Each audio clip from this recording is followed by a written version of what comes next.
missed all the noise you make in the morning, telling each other to be quiet. No, sir, we miss hearing. A film that ruled the box office and captured hearts around the world, The Sound of Music.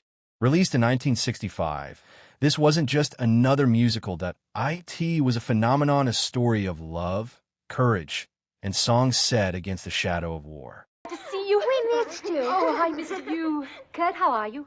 But behind the smiles, the spinning hills, and Julie Andrews' perfect pitch lies a treasure chest of secrets, close calls, and untold moments that changed film history.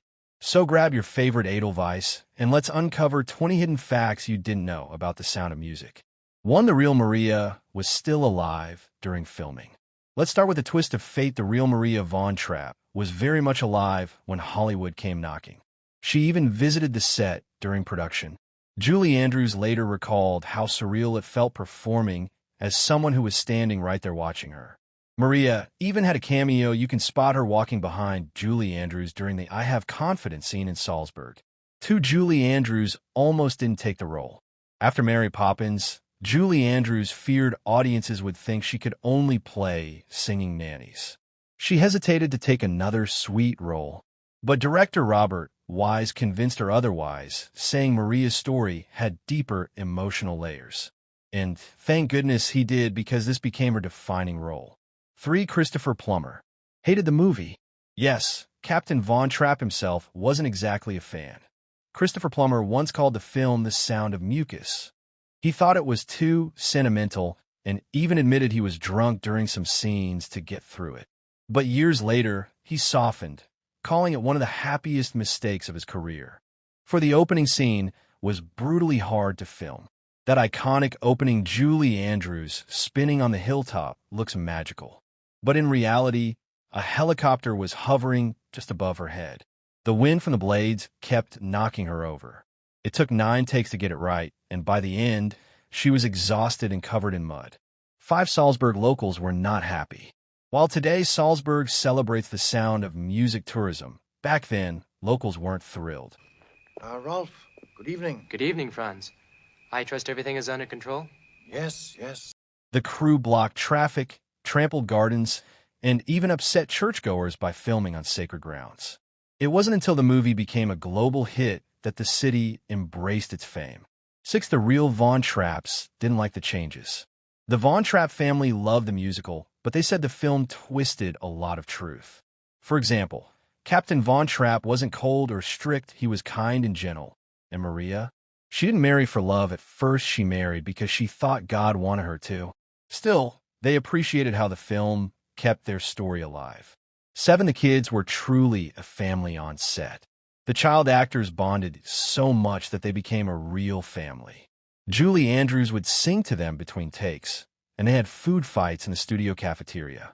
Years later, they reunited, often still calling her Mother Julie. 8. Julie Andrews used bird calls to control the kids. Julie found a clever way to keep the kids' attention. On set, she used bird whistles.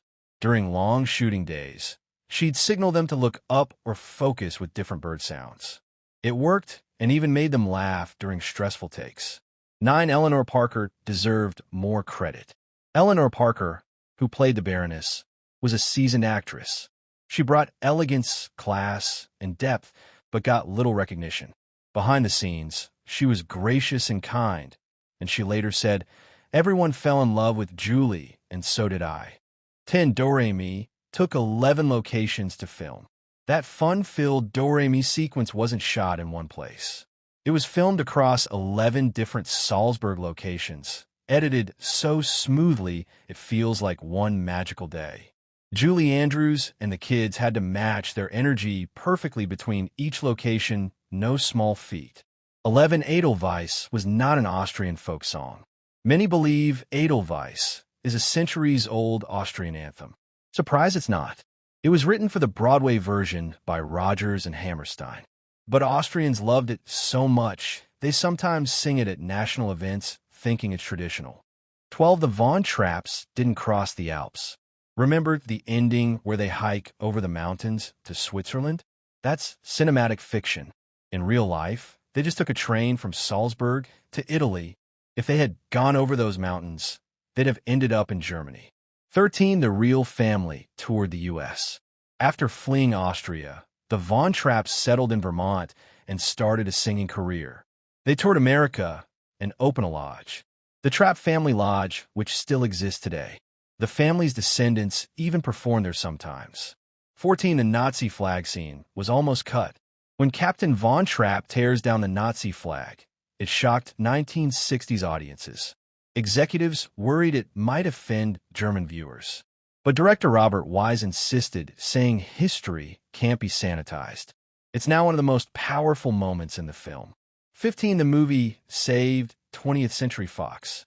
Before The Sound of Music, 20th Century Fox was in deep financial trouble after Cleopatra nearly bankrupted the studio.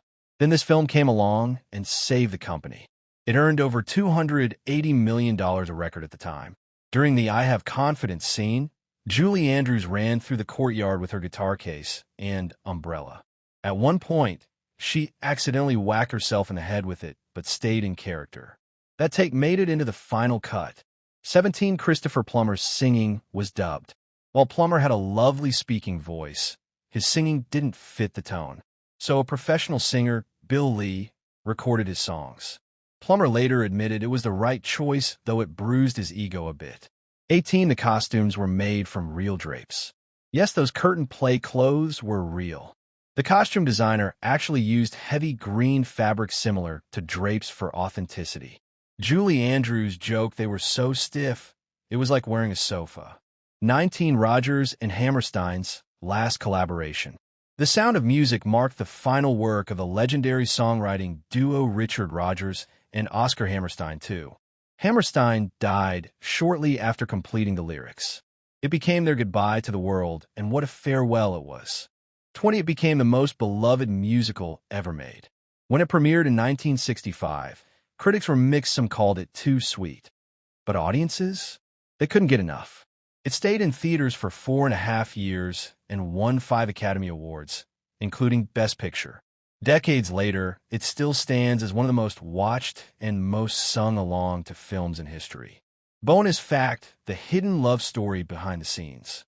Behind the wholesome songs, the laughter, and the picture-perfect family moments, there was something quietly blossoming on the set.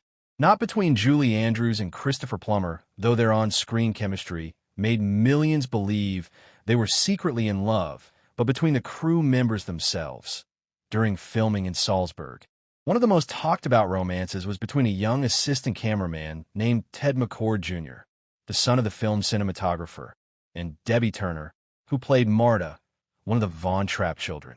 Debbie was only a teenager at the time, and Ted was a few years older, but the friendship they formed on set lasted for decades. In interviews years later, Debbie said she remembered Ted sneaking her hot cocoa during cold shoots and helping her learn how the film camera worked. Julie Andrews would later say that The Sound of Music was filled with love not just in front of the camera, but behind it too. It wasn't just a film about finding joy in dark times. It was joy lived and shared by everyone who helped make it. So while the Von Trapps sang about their favorite things, it seems one of the cast's favorite things was love itself. The legacy lives on. From Salzburg Hills to living rooms around the world, The Sound of Music continues to echo through generations. It's not just about songs or scenery, it's about the courage to follow your heart when the world tells you not to sing. So next time you watch Maria twirl on that mountaintop, remember those hills weren't just alive with music. They were alive with history, heart, and a bit of Hollywood magic.